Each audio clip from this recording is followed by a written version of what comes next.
Welcome to the show. This is the Frankly Fantasy Football Podcast, fantasy football for the average Joe. We are your hosts, Frankie and Johnny. Welcome to the last episode of the season for fantasy, my brother. How you doing, man? Doing good. Cannot believe that it is done. That the fantasy season is over, John. It is done. Freaking crazy, man.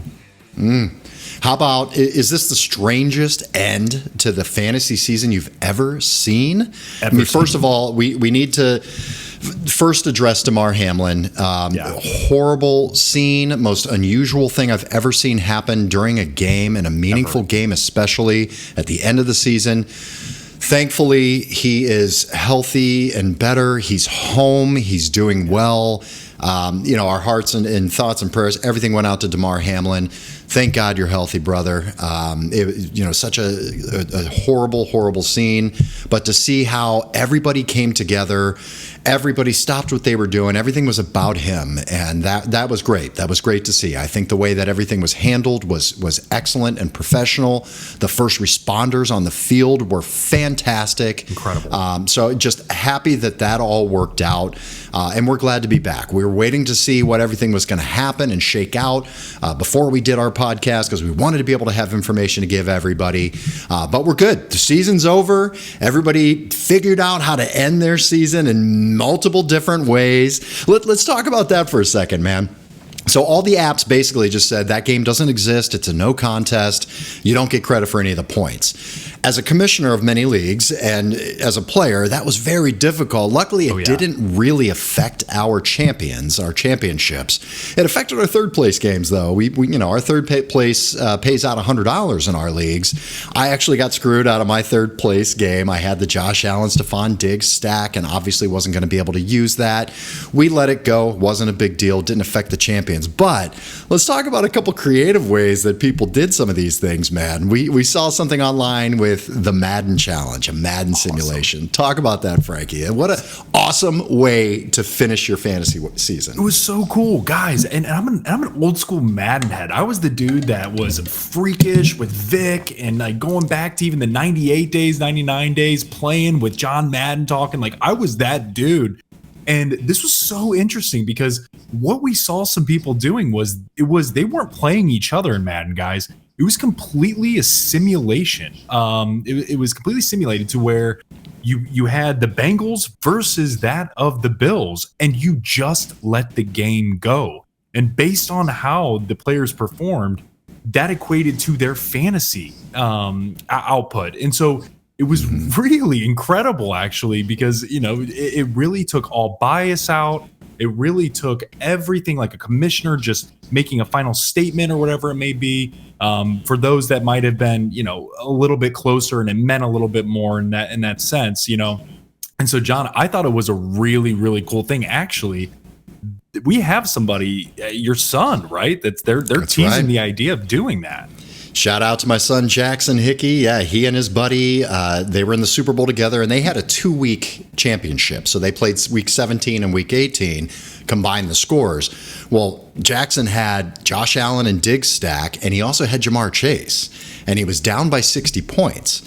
So he absolutely had a chance to win that Super Bowl. So now they're going to do the simulated Madden game for that 1 week and see how it shakes out. So I want them to live stream it. I want to watch it. We're going to get into it, man. But what a fun idea of doing something in this unusual circumstances, So congrats to everybody. Congrats to all the champions. And we're going to get into that very shortly. Welcome to the show, everybody. Thank you so much for joining us. Thank you so much for joining us all season. We've just smiles on our face every week as we watch the podcast grow, whether it's on Spotify or Apple or Google or YouTube, just watching it all grow on all these different channels. It was fantastic. Thank you so much for your support this year. Don't forget, you can follow us on social media. We're still going to be banging out hits all throughout the offseason. offseason here on YouTube, on Facebook, and on Instagram at Frankly Fantasy Football, and on Twitter at Frankly Fantasy F. We've got a great show for you guys today. We're going to talk about some Frankly Fantasy listeners and the champions that we're bringing into the fold here, man. And we may have a beautiful looking champion on the screen today too. So we'll talk a little bit about that. As you can see, it doesn't look like it's me, does it? It looks like it's Frankie. We'll talk about that as well. But today's episode, what we're going to talk about, the whole meat and potatoes of today's episode, we're going to look back. We're going to look back at how everything shook out. We're going to look back at each position and who were the top 10, top 24 of each position in fantasy. We're also going to look at maybe some of the surprises, maybe some of the busts of the year, and we're going to review some of the rookies. Our first episode every year is always the rookie review, and I got to tell you, we hit a lot of these guys, and there were some really fantastic rookies that came out towards the end of the year.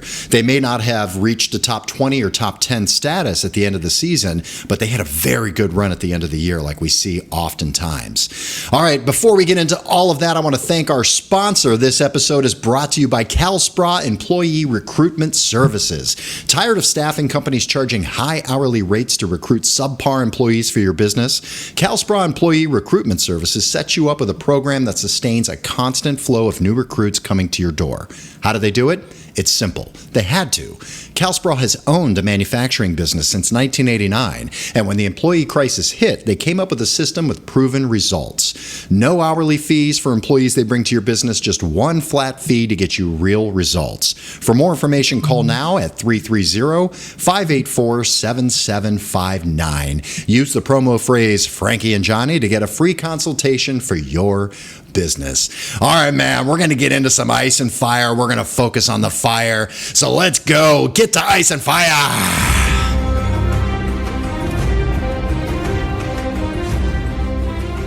Okay, man. We're not doing ice today because you know what? Ice doesn't fucking matter today. What matters is fire. And we're not talking about players on fire. We're talking about fantasy owners. We're looking at champions, maybe. We're talking about the people that brought home this guy right here, the Frankly Fantasy Football trophies. Who are the champions this year? Frankie, why don't you shout out our first champion? John, I'm going to shout out this person. We've given her a shout out already, and I'm saying her because she is a badass. She is a commissioner of a league. We have had her on here. By the way, the response of having Mrs. Alyssa Laurie coming on this episode was phenomenal, okay? Alyssa Laurie, I was here for her draft. We actually hosted the draft party at my house, and let me tell you, she was dialed in all year. Alyssa Laurie continued to perform top-notch, making crucial waiver wire pickups. So I want to give her the very first shout-out of a Frankly Super Bowl listener champion here. Well done to Alyssa Laurie. You're on fire. Fire, baby. All right, I'm going to shout out our next champion here.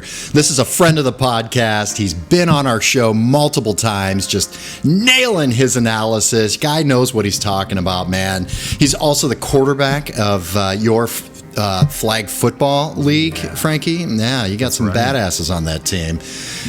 This guy beat me in the Super Bowl. He came in as the bottom seed, the last seed, snuck his way, had to win his way into the playoffs. And man, he demolished Sean, my brother, the number 1 seed, who was 14-1 at the time. He came through. He beat you, didn't he, Frankie? In the second round of the playoffs. And that son of a bitch came into the Super Bowl with me. I was feeling great too. He beat me by 4 goddamn points in the Super Bowl. But you know what? Matt McGlone, friend of the show, my cousin, my brother, I love you, man. Congratulations. You are on fire. Woo! Yeah. John, I'm going to take a next one here, and this one is dear and near to my heart. This is one of my close buddies. We're in a group text of 20 guys. We've been friends since 2005. This dude is incredible. He's an avid listener. As soon as we went to the Browns game, John, a few years ago, he came running up and was excited as hell to just talk fantasy football with us. You know who I'm talking about? Eduardo Eddie Taggart was on fire this year, baby. I'm so fucking happy for you. I'm so proud, man. He actually went against nobody else, Timbo Slice. Who am I talking about? Ian Aniskevich. I don't know why we call him Timbo, but it just is. And so he actually played Ian. Ian was actually on our first ever YouTube episode. Came on, did a mock draft with us. They went head to head, and Eduardo pulled it off. Eddie Taggart, shout out, brother. Welcome to the family of Super Bowl champions. You are on fire. All right, I love it. Nice work, Eddie. All right, I'm going to talk about this next guy. This is a guy that I grew up with, longtime friend. He's in our Frankly Fantasy, one of our leagues, our Superflex League. He texts me all the time, and he's been really pumped up. He's an avid listener. He came out and just said the nicest things, very sweet, about how our podcast has helped him all year long, and he's just fighting his way each week, and all our Frankie's waiver wire pickups and all of the analysis we've given him has helped him so much. Grew up with this guy. He's like a brother to me. Lance Harmon won a championship this year. Congratulations, my friend. You are on fire. All right, man, I'm going to jump to this guy who, it's kind of funny. We're like frenemies a little bit here, and it's in the ESPN league, okay? So shout out to the ESPN guys. I know there's, the kicked out Johnny, so you had to bring in a little bit of, some lighter weight. I get it. I understand. But this guy's team was heavy hitting all year long. Not only did he pick up really well on the waiver wires, guys, he listened to the podcast. He made excellent trades all throughout the year and was active as hell. I'm talking about Jared Brandowy, baby. You shit-talking son of a bitch. I love you, man. Good job and congratulations. You are on fire, you Super Bowl champion. Nice. All right, the last guy I'm talking about here. This could not make me more proud as a father, okay? It is my 16-year-old son, Jackson Hickey, his first year doing fantasy. And when I never wanted to push fantasy on him, but when he said he's doing 2 leagues this year in his first year, a tear came to my eye. And I didn't want to push it too hard, didn't want him to not do it and all that. I'm so happy that we talked about fantasy all year. Brother, you did amazing this year, man. He had some studs on his teams. It was awesome. And just the prowess and the knowledge that I was just kind of letting him talk to me a little bit and just see, picking his brain, see where he's at. Dude was on it, man. I mean, I'm really excited. We're getting him in our leagues next year. We're going to open a third, Frankly Fantasy Football League. So, hey, if you want in that league, send us a message. Give us a nice, plead your case of why you should be in that league. Maybe we'll do it. But Jackson, great job. I look forward to being in the leagues with you next year, man. I am so proud to say that you are on fire. John, I'm going to bump to a guy who has been one of my best friends since we were little. He's in one of our leagues. He is in also 3 other leagues. He's very active in fantasy. Shit, he's texting me constantly every week. We're hyping each other up. Who the hell do I start in this league, man? I'm talking about Tyler Ross. Tyler Ross is the guy who is active as hell, knows his shit. He is unbelievable. So the fact that you won a Super Bowl, brother, it doesn't surprise me one bit, but congratulations, you are on fire. All right, and the way that we're going to end this segment here, man. Yeah. Yes, we have the host with the most here on the Frankly Fantasy. His name's on the goddamn logo, so what are you going to do? Of course he's going to win a Super Bowl. My brother, my partner in crime, this is the trophy, my friend, that you are going to be taking home here in August at the draft. We're going to do a whole ceremony. You and I had the best teams in the league, without a doubt. We had a battle of the Titan, a clash of the Titans in the second round of the playoffs. You ended up taking it home. Man, you scored over 200 points in your Super Bowl and just put a fucking stamp on it and just laid that shit right on the table and said, you know what? I'm winning the Frankly Fantasy Football Championship. Frank Laurie, my brother, this is going to you, my friend. Hell of a team you put together. Unbelievable just talking every week of watching you masterfully make these trades and just put this team together. I think you only had 1 or 2 guys from the team that you drafted. Two guys on the team that you drafted. You really crafted a beautiful team, man. It was a juggernaut, and congratulations. Frankie, You are on fire. All right, in celebration of our champions, these are only listeners of ours, by the way, that sent in information for us to tell us. There are so many more champions out there. Next year, I want a list of like 20 people that won their Super Bowls. But hopefully, maybe we were a small part of your guys' victories. So I hope we gave you something to get you there. We got a little celebration here for you guys. Enjoy. I missed my niece's birthday, but I'm sure she'll understand. I was watching Red Zone with a cell phone in my hand. Updated injury lists, checking out tight ends on the waiver wire.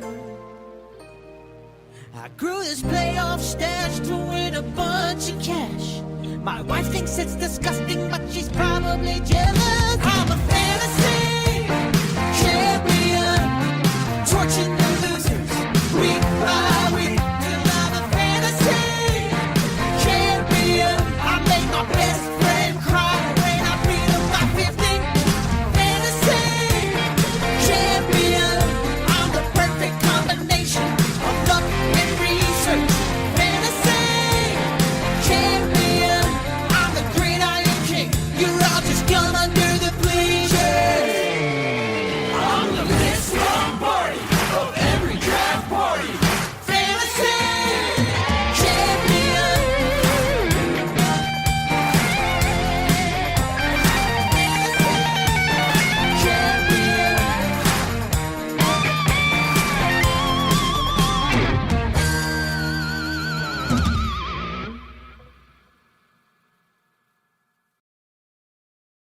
Yes, baby.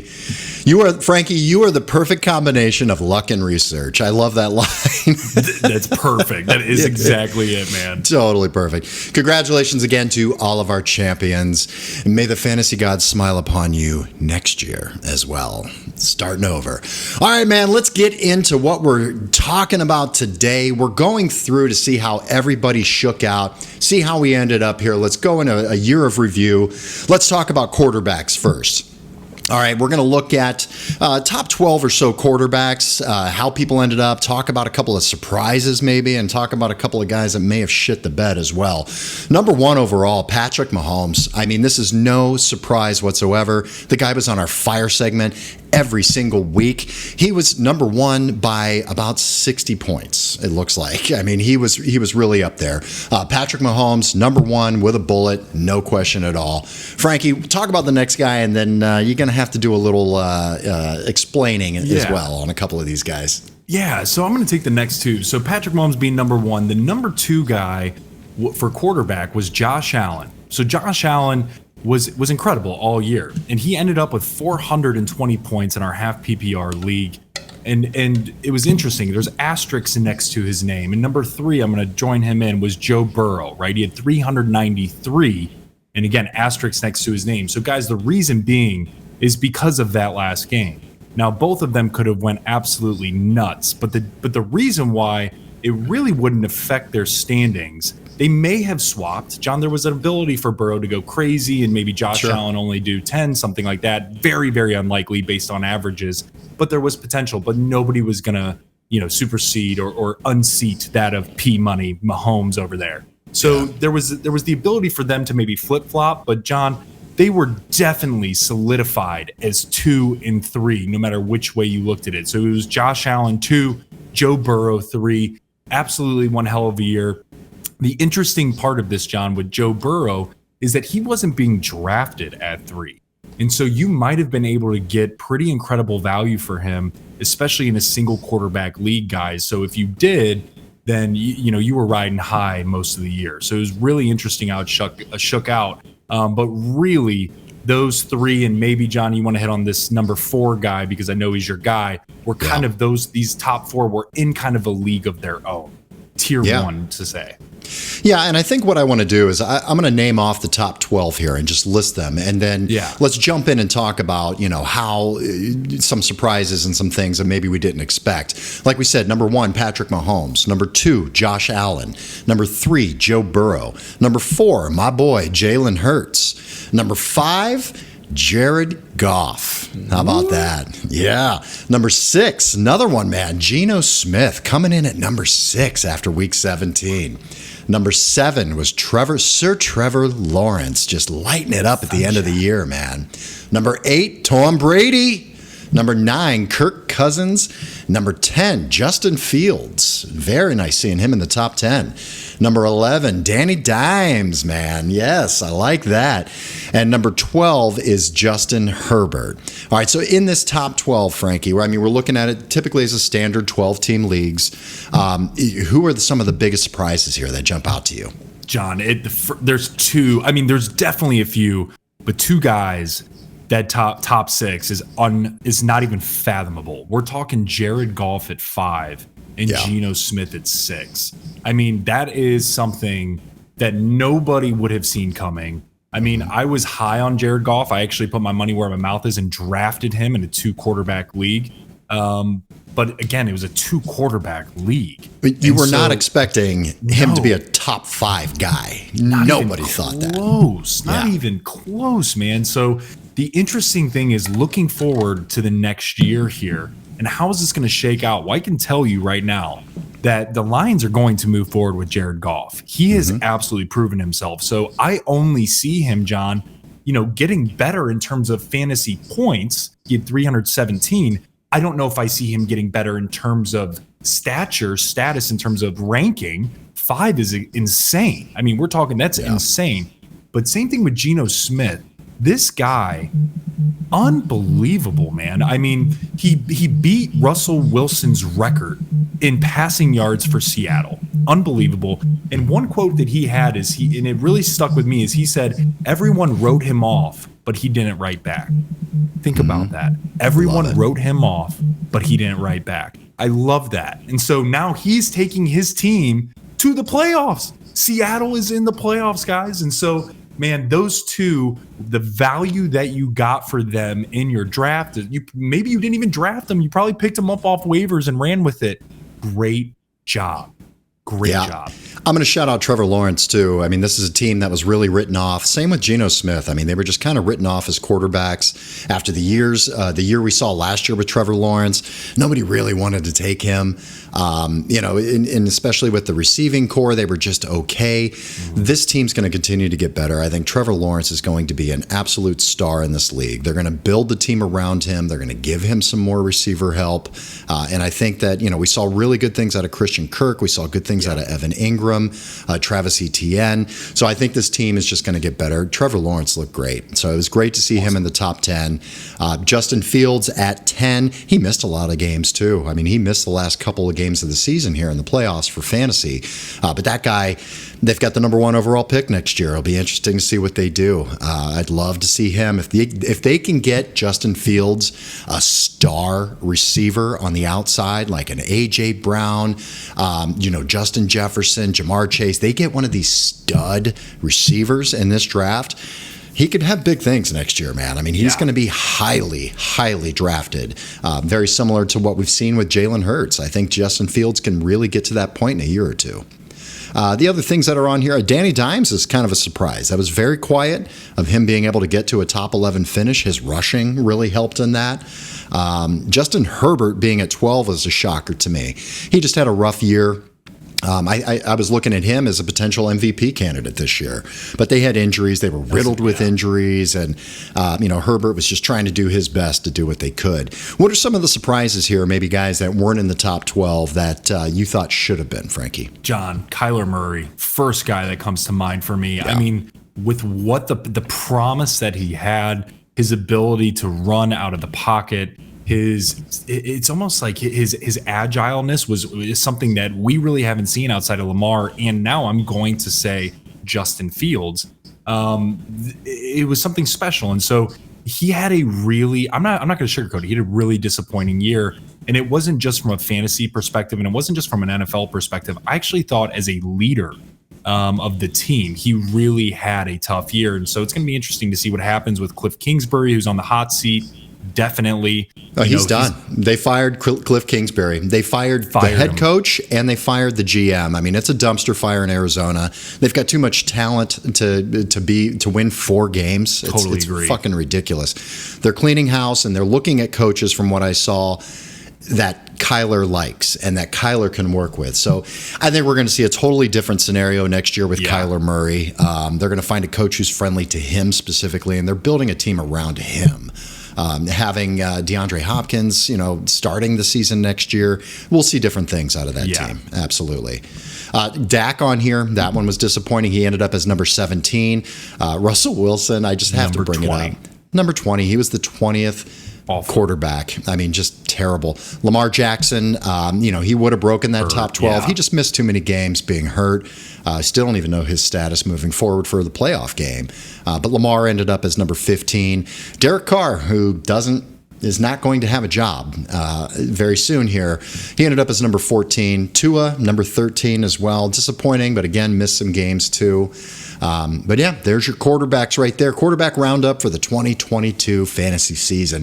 Let's get to running backs here, Frankie. Why don't you go ahead and just list the top 12, and then we'll talk about some of these other guys up to the 24. Yeah, guys, and remember, when we're listing these are for half PPR, so there might be some changes, especially in the receiver and running back, that might flip-flop a few people from here and there, but this is for half PPR. It's a good middle ground. So number 1 is my guy, Austin Eckler. Number 2, we had CMC.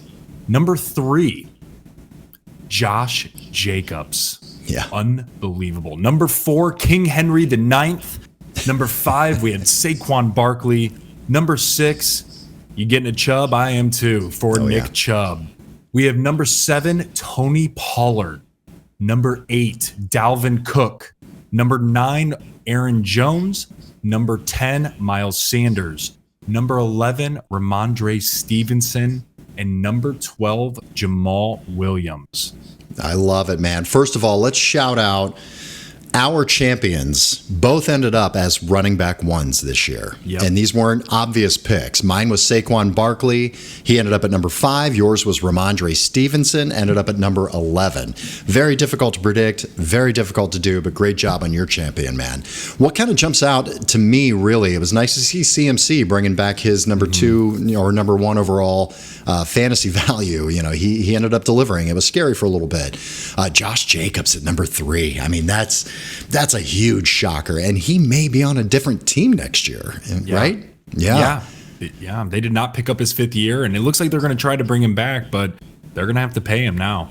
Oh, yeah. And Josh Jacobs was, am I correct in saying he was the rushing leader for the NFL? Is that correct? Yes. Yeah. A couple other surprises. Tony Pollard at number 7. I mean, what a value in the draft Tony Pollard was this year. Oh, yeah. What else jumps out at you here in these top 12? John, Jamal Williams, you have to give credit where credit's due. This guy came in and again, we're talking about weeks from 1 to 17, guys. But week 18 against the Packers, he set the record for the Lions to beat Barry Sanders' touchdown record. That is something so historic, and to do it against his former team was so incredible. I mean, the guy doesn't even watch TV. He plays Pokemon and watches Naruto and all this other shit. I'm all here for it, man. Let's play some Pokemon cards. I still got them. Let's rock it out. Like, I love this cat. He is so different in fantasy, man. What a value. You talk about value.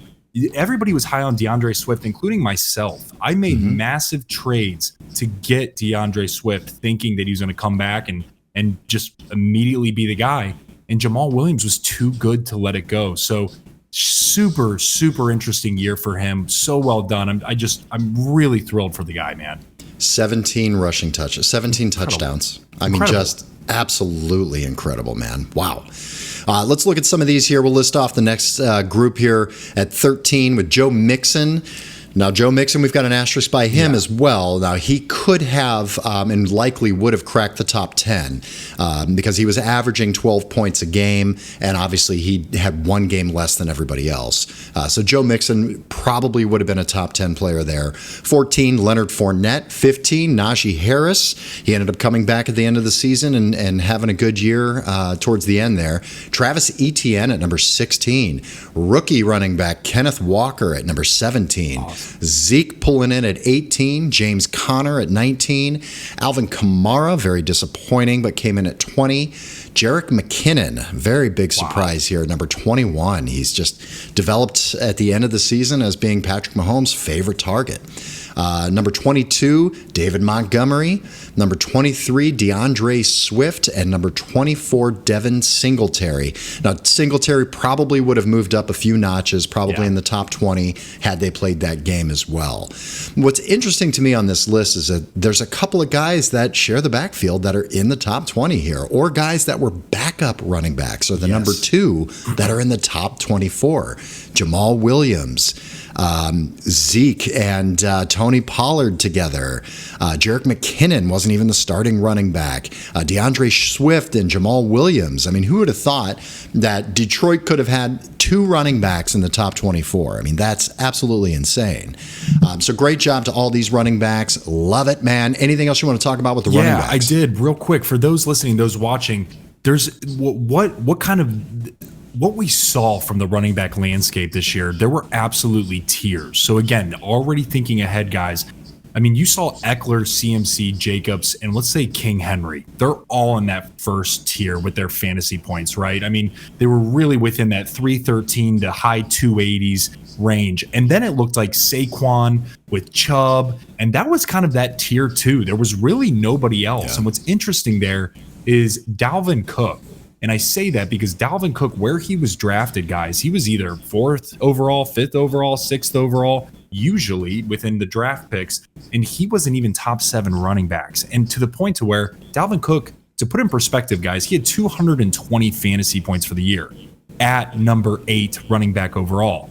To put that in perspective, number 5 was Saquon Barkley with 261. That is a massive discrepancy. You're talking 4 games, 10 points for those 4 games. That's a huge difference. And so when you're looking at some of these and listening to us talk, be thinking about the differences in that point differential, because even though we're saying, hey, you know, Dalvin Cook at 8 or Aaron Jones at 9, right? Or Miles Sanders at 10. Miles Sanders at 10 had 206 fantasy points, guys, compared to that of Josh Jacobs with 303 at 3rd overall. And so it's really interesting to see how these things shook up. And John, I think you hit the nail on the head. What we're going to see for next year's draft is there is going to be a solidified tier 1 and a kind of solidified tier 2.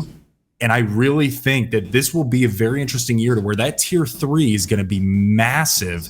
And then it's going to go back to a massive tier 4. And then it's going to be kind of a dead zone again in 5. But it's going to be a lot different than what it was this year, I think, heading into the draft. Yeah, and you're going to see a lot younger guys, you know, coming up really high in that draft. Ramondre Stevenson will be drafted very high. Yeah. Tony Pollard will be drafted very high. Guys like Kenneth Walker and Travis Etienne. I mean, these guys are only going to get better. Both of these teams have top 10 picks in the draft as well. I have a question for you, man. Najee Harris. So Najee Harris, he was a 1st-round draft pick, back end of 1st round, early 2nd this past year. He ended up with 189 fantasy points in half PPR, guys. Number 15 overall. Again, you heard me say, put it in perspective, number 12, Jamal Williams with 203 fantasy points. Where are you taking Najee Harris next year, knowing that Jaylen Warren was breathing down his neck and was more efficient down the stretch? He was, but you know what? At the moment, now this is going to change. We're going to talk about it in July when we come back in after the 4th and talk about next year's next season. I like Najee. I was nervous about him this year, but the way that he ended up performing at the end of the year, I thought really made me feel better about him. He was dealing with foot injuries. He had like a Liz Frank type injury most of the season, and it really killed him. And this was from the start of the preseason that he had this injury. So it did affect him. I mean, we saw that. And we saw as he got healthier, he got stronger and stronger. I'd like to see him more involved in the passing game. If he can do that, he ended up at 15. I think he easily could have been a top 10 running back had he been fully healthy. So if he's healthy going into next year, I think he does deserve to be drafted as a top 10 guy, top 10 running back. Yeah. Anything else with running backs, Frankie? No. That's all good. Right, let's get to receivers here, man. I'm going to name off the top 12, and then we can talk about them. And then, Frank, you can do the 13 to 24, and we'll talk about that. Number 1 with a bullet, my boy, JJ, Justin Jefferson, in my boy band. Number 2, Tyreek Hill. Anybody that was wondering, that what he was going to do in Miami and the shift from Mahomes, he killed it, man. Okay, it's Tyreek is a freak. He had 294. He was only 14 points back from Justin Jefferson, so it was crazy. Devontae Adams came on at number 3. Stephon Diggs at number 4. AJ Brown, another guy, my boy band, at number 5. CeeDee Lamb at number 6. Jalen Waddle, number 7. Amon-Ra St. Brown, so proud of this guy. The Sun God coming in at number 8 on the list. Number 9, Amari Cooper. We got a Cleveland Browns receiver in the top 10. How does that feel, man? So good. So good, baby. Number 10, Devontae Smith. Number 11, Mike Evans. And number 12, T. Higgins. Now, again, with T. Higgins, he probably would have cracked the top 10, especially the way he was being targeted early in that game, because that game was canceled. All right, Frankie, what jumps out to you of these top 12 receivers here of the year? I would have to say the ability for Tua to be able to provide value, this level of value for 2 receivers. And obviously, I don't want to say we were nervous of Tyreek, but we were hesitant to this level to say, hey, are you still that top 3, top 4 receiver performance wise? And he proved to be. But what was fascinating was that Waddle was also able to hold his own in a top 7 type of fantasy play. So, John, these guys could have been even better had Tua stayed healthy, and things of that nature, because Tua missed quite a few games getting banged up with concussions and other injuries. So it's going to be really fascinating to see what happens. But for this year, man, that was shocking to me, is really seeing a first-year head coach in Mike McDaniels with Tua Tagovailoa being able to spread the ball around to these 2 dynamic players. It was awesome, man. It was something that nobody really could have seen coming to this level of extent. Yeah, and one thing I'm looking at that jumps out to me with these receivers, there's not a lot of change in quarterbacks and situations for these guys in the top 12. A couple of them will. Devontae Adams, we don't know what the quarterback situation is going to look like there for the Raiders. That could change. But I'm not, unless they're throwing Stidham out there, or somebody unproven, I don't think it's going to affect Devontae Adams too much. I think we've been able to see him eat with no matter who's throwing him the ball. The other guys on here, Amari Cooper. That was shocking. Could he only get better? I mean, we're going from Jacoby Brissett throwing to him to, Deshaun Watson. Amari Cooper could be very, very sneaky next year, where he could end up. It was interesting seeing, 2 Philadelphia Eagles receivers in the top 10 here, 2 Miami Dolphins receivers in the top 10. What else here? Mike Evans. That should have an asterisk next to it too. He scored 3 touchdowns in the final week to get everybody, if you had Mike Evans, right, at 207 yards. So, Mike Evans crept up into that top 12. I doubt he would have been a top 20 guy. Looking at the points here, had he not scored those 3 touchdowns. But fantastic all around. Frank, why don't you go through 13 through 24 here on receivers? Sure. So number 13, guys, we had Tyler Lockett. Number 14, we had Jamar Chase. Again, asterisk. Right, he would have jumped in. He would have jumped in probably to the top 10 had he been able to play that game. He was averaging 18 fantasy points a game. And to put it in perspective, guys, in order for him to get into the top 10, he was 18 points away, roughly. So he would have probably been right around there. With that being said, 15, Christian Kirk. 16, Brandon Ayuk. 17, Terry McLaurin. 18, we had DK. 19, we had DJ Moore. Number 20, we had Cooper Kupp. And this is fascinating too, John. He went down week 8.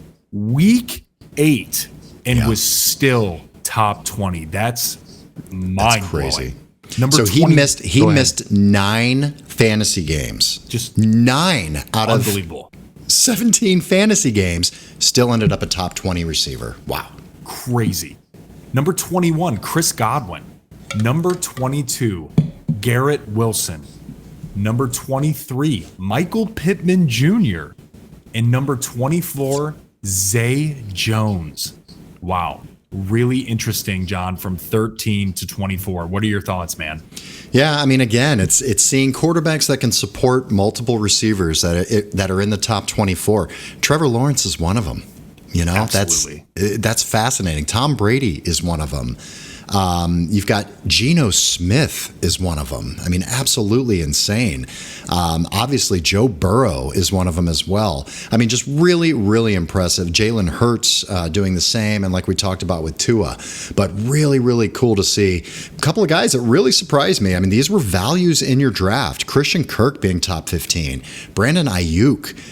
Terry McLaurin, people kind of slept on him as well. DK Metcalf, people really wrote him off because we thought, I mean, we put an end basically to the Seattle Seahawks with Geno Smith being at quarterback and just totally surprised the world. Garrett Wilson as a rookie, great to see him just come on like crazy, especially towards the end.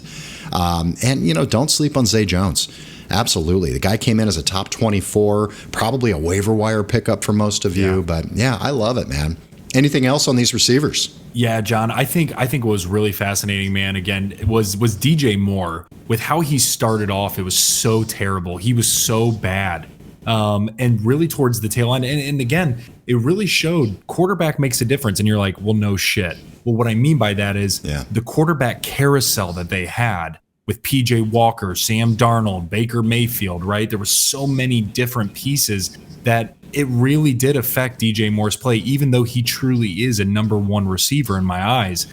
You know, and what we found was there was some synergy with Darnold towards the end of the year. And we did see them make a good push down the stretch, and they were relevant in even their playoff push towards the end there for a little bit. So DJ Moore to me, man, was actually really surprising because I personally did not think he would crack the top 20. Even heading into this year with that team, because, you know, I thought CMC was still going to be there. He was going to take a lot of the targets, all these other things. So for me, that's kind of a great story, and DJ Moore still being able to rectify this season. Yeah, and a couple things looking into next season that you're going to have to watch and keep an eye on. Number one are the two receivers for Tampa Bay. Is Tom Brady going to be a Buccaneer next year? Not very likely. So that absolutely, the quarterback situation could change, you know, what Chris Godwin and Mike Evans do. And the opposite of that, I think Garrett Wilson. That team is a quarterback away from being a very good playoff team.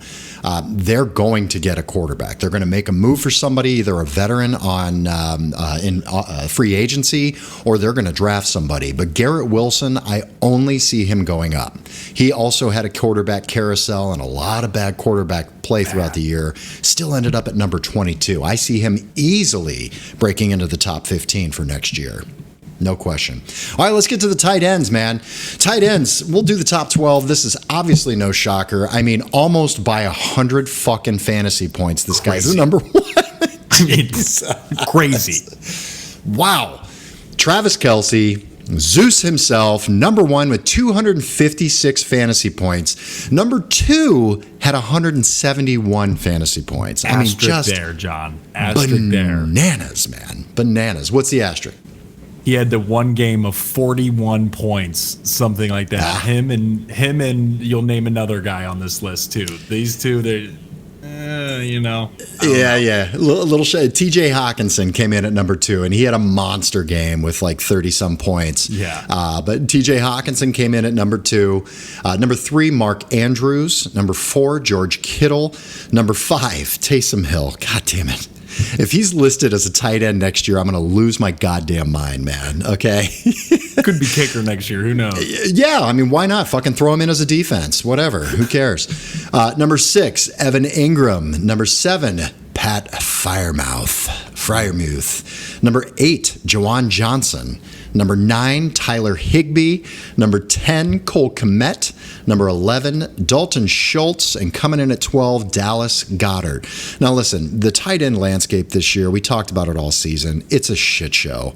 Going into next year, it's extremely difficult to figure out, number one, who's going to be the tight end target on the team. So many teams are running with 2 tight ends, throwing to backup tight ends. It's going to be really difficult to rank those for next year, but pay attention.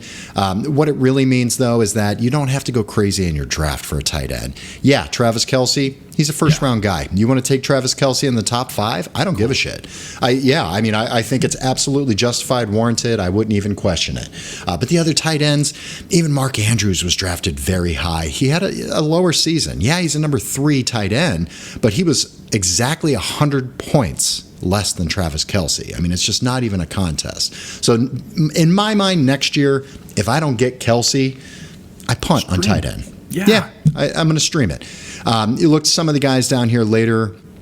We had Dawson Knox, Gerald Everett, David Njoku at number 15. Now, that guy I do want to talk about, not just because I'm a Browns fan, but Njoku is heavily targeted. He's a very important piece in that Browns passing offense. I think a full offseason of practice and I think a full year with Deshaun Watson, I think Njoku very much has the potential to be a top 5 fantasy tight end for you.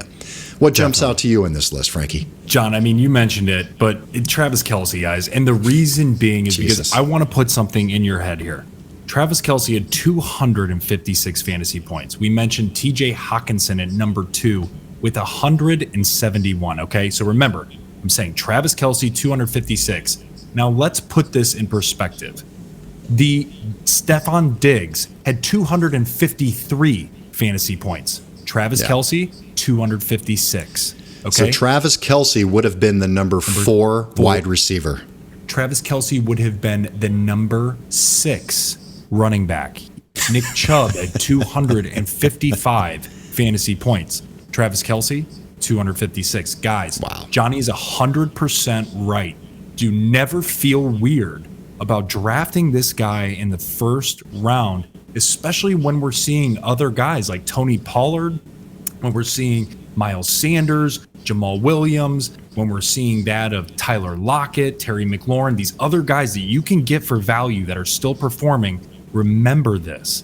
These are very interesting points. And John, the other guy that really stands out to me, I mean, it's kind of two, is the Saints. The Saints both had 2 tight ends. You know, regardless what you want to say about Taysom Hill, he's not a tight end, but he's, you know, I don't know what the hell he is. He's a Swiss Army knife is what he is. Yeah. But to be able to have 2 guys with Andy Dalton as your quarterback and having Alvin Kamara as your running back, and you had Chris Olave and, you know, Mike Thomas, who was my champion last year, who just, you know, was a mess and didn't even get to see the field. But to see 2 Saints tight ends, it was fascinating for them to be able to have that. So those would be the, you know, interesting call outs for me. And I guess, John, one other point too with the tight ends. To John's point, guys, listen, after Taysom Hill at 5, let's put Evan Ingram at 6. After that, we are literally talking about from 7 to 15, a 17-point difference from literally number 7 to Njoku at number 15 in a point differential. That means all of these other guys were within 1 point of each other, which means that stop wasting your time on these tight ends. It's not worth it. Kickers are having more point value than that of these tight ends. So again, I want to keep reiterating, and I'm going to say this again, to John's point, stream. Be comfortable streaming. It's okay. You're not missing out. I'm sorry, John. I wanted to beat that dead horse, but I wanted to make it I agree. And to that point, Frankie, the top 3 kickers, we're going to kickers here next. Actually, the top 4 kickers would have been number 5, 6, and 7 on tight ends. I mean, that just shows you. It doesn't matter.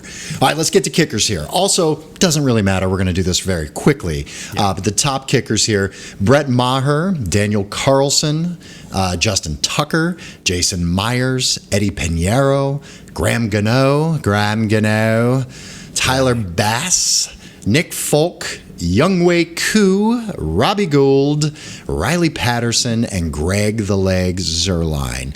But again, not a huge point differential between any of these kickers. You should be streaming these guys. Pick it with your last pick.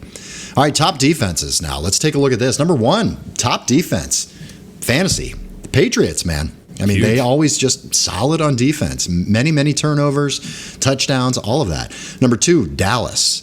Number 3, San Francisco. Number 4, Philadelphia. Number 5, Buffalo. Number 6, Baltimore. Number 7, New York Jets. How about going into this season? You look at all of the matchups with the Jets, and we loved everybody against them. We're like, play your guys against the Jets. And all of a sudden, 7. About 5 or 6 games into the season, we go, oh shit, wait a minute. This Jets defense might actually be good. They are. They're legit. Number 7, fantasy defense on the year. Number 8, Jacksonville. Number 9, New York Giants. Number 10, Green Bay. Number 11, New Orleans. And number 12, Tampa Bay. What are some of the big things that jump out to you on this top 12 list? The Jags.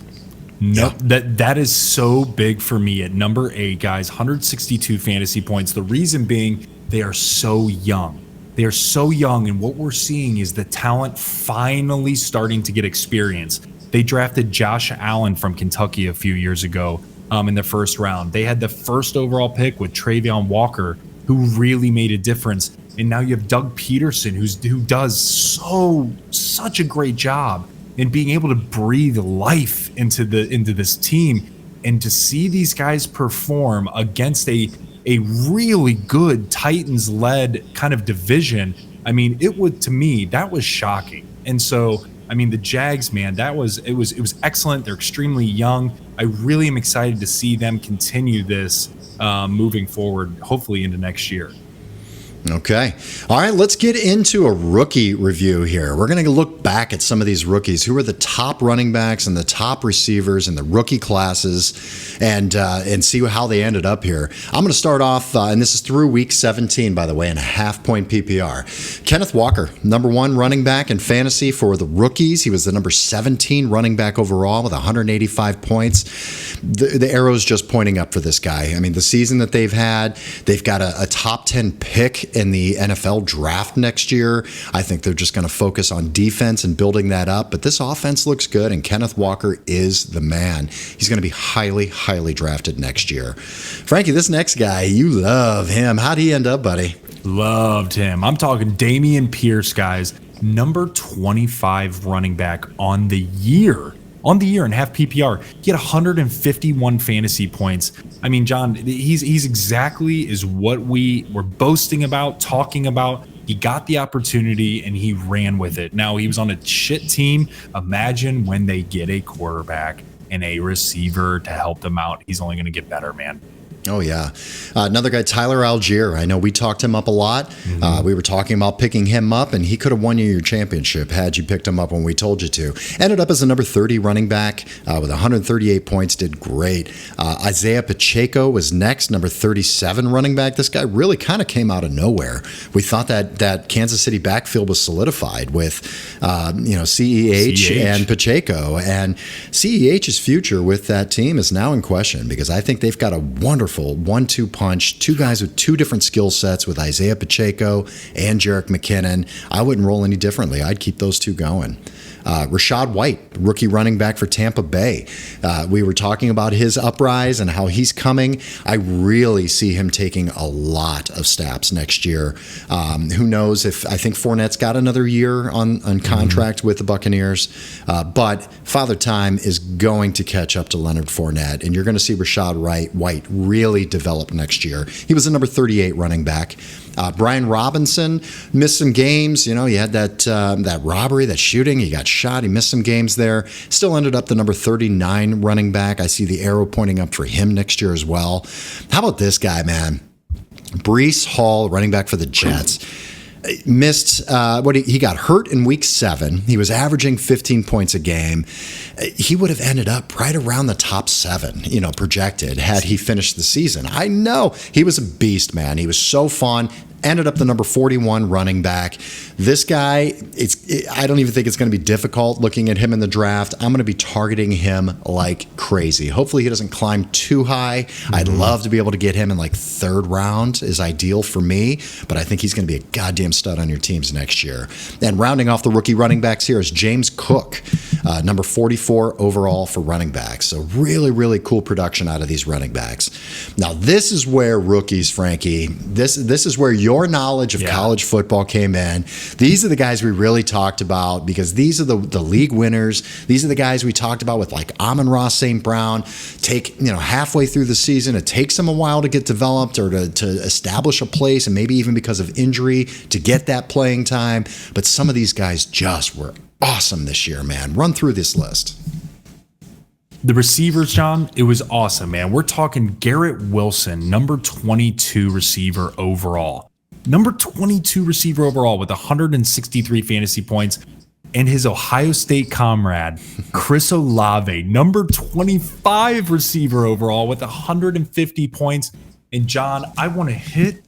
I'm so freaking proud of this next guy, John. People literally were tweeting at us, were sending us weird shit, talking about how crazy I was, saying Christian Watson. He was the third best rookie receiver. He was number 38 receiver overall with 130 points. And by the way, he barely played the first 8 games of the year, John. And so, we knew it. We knew this guy was going to come through. He was excellent.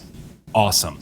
Number 4, Drake London. He was actually the number 39th receiver in half PPR, 128 fantasy points. Really, really awesome job with a really bad quarterback kind of situation there. Number 5 rookie receiver overall, guys, George Pickens. Now, I am going to take a lump here because I did not put him in my rookie review, John. And I knew it.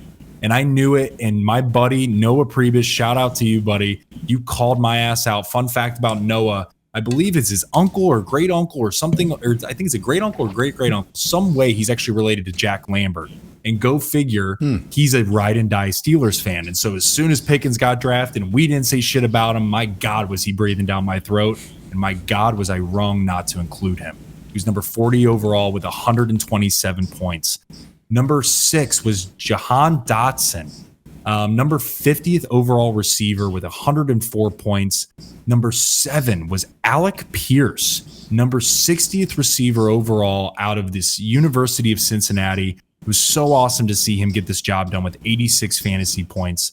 Then we had Romeo Doubs at number 70, receiver overall with 81. We had Treylon Burks, who was actually only number 83 receiver because he had so much high hopes with 68 fantasy points. And then lastly, it's not Sky Moore, it's Tyquan Thornton at number 98 receiver overall with 54 fantasy points, John. Very, very fascinating how this shook out. And to be honest with you guys, when we do our rookie review, there's so much research. I promise you, there's film watching, there's research going on. It's pretty crazy. And John, we nailed majority of these guys in almost the order that we said. And so it was really awesome to see how this pans out. And the other cool thing is, what a bright group. What a really bright group of young talent coming up in the NFL. It's going to be exciting to watch. These are all going to be guys I'm going to be targeting next year. I love rookie receivers, and I love them even more in year 2. These guys have established themselves as the number 1, many of these on their team, and just getting another year in the system and knowing that they're coming into the game being that stud receiver. These are the guys that year 2 is where they really take a jump forward, and I love them. Garrett Wilson, Chris Olave, Christian Watson, absolutely love those guys for next year. I will be targeting them. The other thing that's interesting, and I love seeing the 2 Ohio State guys at the top of the list there, both being top 25 receivers. What's interesting, though, is that there are going to be quarterback changes for a lot of these rookies. So that's going to be something to take a look at. Garrett Wilson, very likely to have a new quarterback. Chris Olave could have a new quarterback. Yeah. Christian Watson and Romeo Doubs, after what Rodgers was talking about in his press conference, very well could have a new quarterback. I would anticipate Drake London having a new quarterback in Atlanta as well. Jahan Dotson could have a new quarterback in Washington. Alec Pierce absolutely will have 100%. A new quarterback. 100%. They're likely to have a new coach. They're likely to have a new quarterback. Yeah, I mean, they're kind of cleaning house there. But yeah, I mean, so really, really interesting. You're going to have to monitor these guys and see what the situation looks like. But I think it's only going to get better for most of these guys. Maybe not Christian Watson and Romeo Doubs if Rodgers leaves, but these other guys, they're all going to be much, much better. All right, Frankie, you know what? Anything else you want to talk about on these receivers, buddy? No, good to go. All right. Hey, man, I mean, that's the show for the day. I want to tease to everybody. Frankie and I were talking. You know what? We're not done with this shit. This was our final episode of the year, and we said, hey, man, there's still a lot of fantasy going on. People are playing DFS. People are making bets. We've got a draft tonight, actually, Frankie, for a playoff fantasy draft. where you draft only the players that are left in the playoffs, and if they get eliminated, you just don't get those points. We draft a coach, we draft a punter. It's crazy. It's going to be awesome. So looking forward to that. But fantasy just continues now that online gambling and DFS lineups, that it's legal in many states now. Frankie and I decided, we're not done with you guys yet. I think we're going to throw out some, smaller episodes, maybe 20 minutes or so, and we're going to talk about some bets that we love. We do like to make some good bets. Frankie's great at finding wonderful bets you can look at on DraftKings and FanDuel. And we're both going to do a DFS lineup, a daily fantasy lineup, and just give you some ideas of some good values and guys that we are actually going to be playing on DraftKings. So I know there's a lot of people doing that. It's going to be a good time, man. Real good time. Anything you want to talk about with that, Frankie? We're excited, guys. We're excited. DFS is a real thing. Daily fantasy. If you haven't done it, check it out. It's fun. You can do it for $1. You can do it for free. You can do it for $2, $5. It doesn't have to be anything intense, right? Scary. Just do it for fun. Keep the mojo alive in fantasy if you'd like. And again, like Johnny mentioned, listen in. We're going to break down some good values and associate the dollar amounts, because in daily fantasy, right, you have what that is, guys, for those of you who don't know, you have an X amount of dollars, right, fake dollars, that you can use to build your team. So each player is worth a different amount of money in order to get them on your team. And so we're going to break that down a little bit further, but John, it's going to be one hell of a ride. That's beautiful. So look forward to that. We'll be dropping those Fridays or Saturdays right before the games on Saturdays and Sundays here. So keep an eye out for that. Frankly, fantasy still going to be going strong for you through the playoffs and Super Bowl. All right, buddy, that's our final show officially for the fantasy season. Episode 49, Frankie, that we've done here, man. 49. Can you believe that shit? Crazy. Yeah, I've got a lot of people to thank here. I want to thank Anthony Sestone, the music and everything that he's brought to us this season, and sound drops for our segments were fantastic. Brother, I love you. We're going to be calling you and begging you to do more for next year and helping us out. I want to thank my son, Liam Hickey, helping us produce. The dude is a goddamn wizard in the studio down in Nashville, helping us out every single week, editing and making us sound and look a little bit better than we actually do. Jesse Kelsey, want to thank you too, brother. Thank you for helping us out with social media and helping us look at paid ads and everything. Thank our sponsor, CalSpra Employee Recruitment Services as well. Loved having a sponsor this year. And by the way, we are accepting sponsors for the 2023 season of next year. Absolutely. But thanks to all of them. Thank you to everybody for listening. You can follow us on social media, YouTube, Facebook, Instagram at Frankly Fantasy Football, and on Twitter at Frankly Fantasy F. Frankie, I want to thank you, my friend. You're my brother. You're my rock. Your knowledge, your analysis, your grasp of the English language is not great, but your grasp of fantasy football is fucking gold, man. I love it. I love you, John. Love you. Love you all. Any parting words, my friend, before we go? Thank you to everybody. We love you, the viewers, the listeners. Thank you so much. We did this for fun. This was so fun, and it's growing and it's becoming something. Be a part of the ride. Let's do it together, guys. Let's do it together. Hop on in. The water's fine. Thank you, everyone. Have a great week. Tune in for our short episodes talking about DFS and some bets that you can place starting later this week. May the fantasy gods smile upon you. Bye.